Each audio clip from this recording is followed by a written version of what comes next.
From their base in Dublin, they arrive from across the Irish Sea. They terrorise the locals and plunder the coastline. In 856, Rhodri stands up to them in battle. When he encounters Orm, the leader of a band of Viking raiders in Anglesey, he kills him. Rhodri is keeping the Vikings at bay. But the story of the Vikings in Wales isn't only one of raids and battles.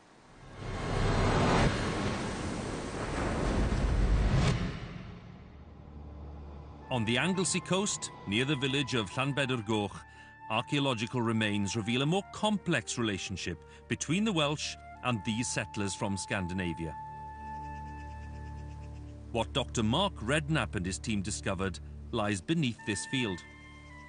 We're standing on the perimeter of a remarkable early medieval settlement. The archaeology conducted here has really changed our perception of early medieval Wales in the Viking Age. You can imagine it starts off as a farm with an enclosure ditch around it.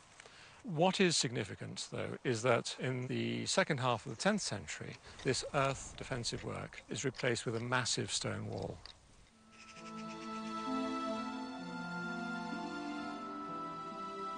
Mark and his team unearthed an impenetrable wall 2 meters thick and over 3 meters high.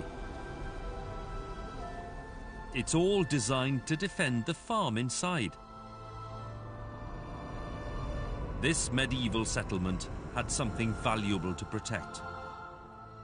When the archaeologists excavated inside the walls, they uncovered coins and weights and pieces of silver.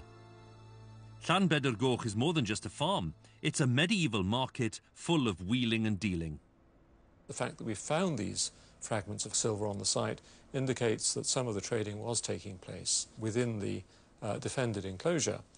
And one can imagine various commodities being haggled over. It may have been hides, it may have been oxen. We don't quite know what was being traded. But who exactly was trading here over 1,000 years ago? Silver armbands found nearby have Viking designs, like those found all around the Viking world. Altogether, the discoveries at Llanbedrgoch are proof that Wales and people from Scandinavia are trading with each other. For many years, it was assumed that Scandinavians, or at least raiding Vikings, were unsuccessful in establishing a foothold in Wales. But with Llanbedrgoch, this has transformed our knowledge because we can now link it culturally to this trading social network operating around the Irish Sea in a much broader sense. In the 10th century, Anglesey is part of a vibrant trading network linked to Viking settlements around the Irish Sea. But there is one grisly discovery at Llanbedrgoch that still puzzles archaeologists. Mark's team uncovered 5 skeletons, 3 adults and 2 children. All seem to have been dumped into a pit outside the perimeter wall.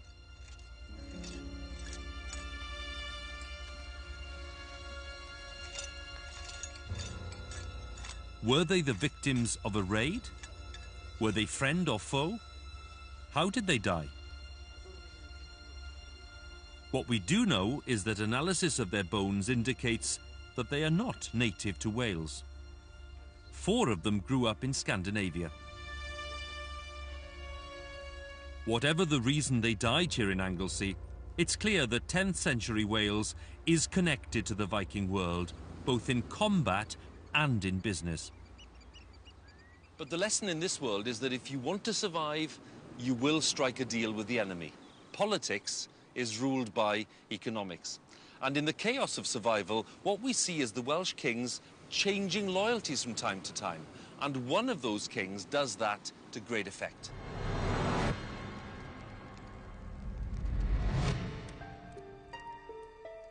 His name is Hywel Dda, Hywel the Good. Like his grandfather Rhodri Mawr, he is both lucky and ambitious during his reign. First, he marries the daughter of the King of Dyfed. And when the king dies, he inherits his land. With the demise of other Welsh kings, Hywel seizes the moment and takes Powys and Gwynedd too. By 942 AD, Hywel rules 3/4 of Wales. But Hywel's kingdom is under threat. There are Vikings to the west and Anglo-Saxons to the east. So to stay in power, he does a deal with the enemy. What Hywel does is certainly clever and strategic, but in some eyes, it is also a betrayal of his fellow Cymry, or Welshmen, because he forms an alliance with an enemy, the King of Wessex, Athelstan, and he wants all the kings of Britain to pay homage to him and to pay taxes to him. And that is what Hywel agrees to do. £20 of gold, £300 of silver, 25,000 cattle. It's a huge gamble by Hywel, and he's hoping that this will help to protect his status. And he gambles further. When the Vikings, Scots and Celts join forces to drive out the Anglo-Saxons from Britain once and for all, Hywel is the only leader who stands aside. The gamble pays off. The Anglo-Saxons win, so Hywel and his kingdom are secure.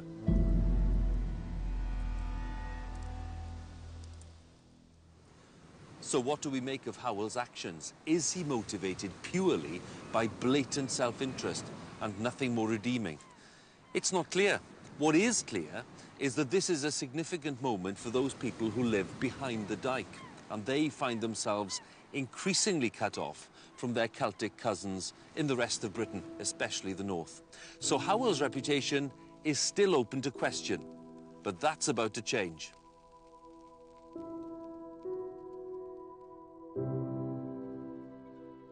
It isn't for military prowess that he's known as Hywel the Good.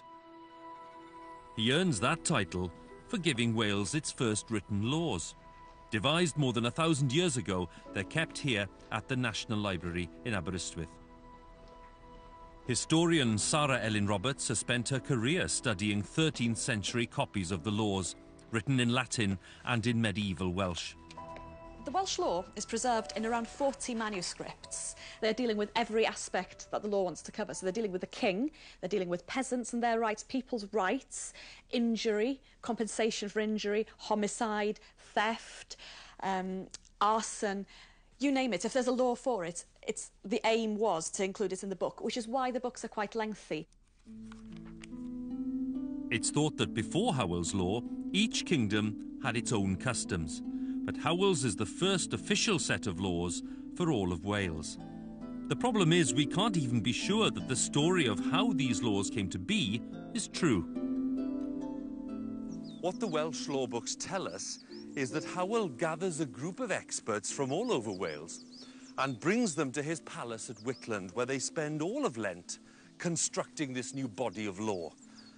Trouble is, there is no official record of this legal summit in any of the chronicles. But of all the early Welsh kings, Hywel is the one with the stature and the benefit of a peaceful reign to put Welsh law in order. These first Welsh laws are comprehensive and full of common sense. Most remarkable is the emphasis on reconciliation when it comes to matters of crime. The Welsh laws are very modern in their attitude to crime and punishment. You often these days hear the term compensation culture. Well, this is what you have in medieval Wales. Rather than physical punishments, whipping, hanging, eye for an eye and all of that, what you have is compensation. Instead of suffering capital punishment, a murderer and his family for the next 7 generations have to pay a murder price to the kin of the deceased. A sense of fairness runs through much of Hywel's law, including how it deals with the rights of women. Women did appear to have more independence than they would in other countries. In medieval Wales, marriage was split into 2 periods. The first 7 years was a sort of trial period, and after 7 years, if the couple wanted to separate, they could do so quite freely, and the goods would be split half and half. And there are lists in the law book saying who gets what, which gives women some independence. They wouldn't be left destitute. They would get something if the marriage didn't work out. Even today, these first laws of Wales seem advanced and different to other European laws of that time. They are a sign of a distinct culture. These laws are central to the story of Wales. They show that, from a very early period, Wales wasn't a primitive society, it was a sophisticated society. They're also very important as a unifying factor in Wales, because what you have is a collection of kingdoms, each with their own king doing their own thing, but it seems that they were all subject to one law, the law of Hywel. And it could be argued that the laws were the one unifying factor in early medieval Wales.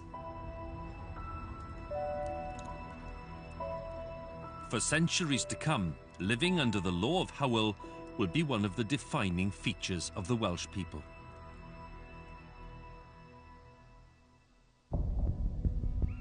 But despite sharing the same law, the 10th century kingdoms of Wales are still at odds with each other and at war with their Anglo-Saxon neighbours. But a new European Wales will emerge from its next great struggle.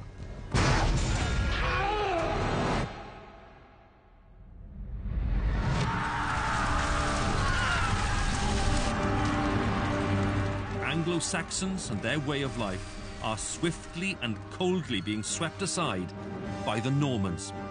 William the Conqueror from France and his unstoppable military machine have arrived, and he has Wales in his sights. Building castles is the Norman way of taking control. Within 24 years of arriving in the British Isles, they completed the great tower of Chepstow Castle overlooking the River Wye. They have taken command of the gateway to South Wales. The Norman world that descends on the doorstep of the Welsh is alien and threatening. We know what it's like to be crushed by Norman power because we have accounts from that time. The writer Rhygyfarch talks about free necks submitting to the yoke, righteous hands branded with hot iron, men and women being mutilated. We've not known anything like this since the days of the Roman invasion. But Wales proves difficult to invade and tricky to control. It's a very different prospect from the Anglo-Saxon lands the Normans have just conquered. It's wild and it's mountainous. It doesn't have one leader to overthrow, but many. This time, the Welsh lack of unity is an advantage. So the Norman attempt to conquer is rather piecemeal. It will take 200 years.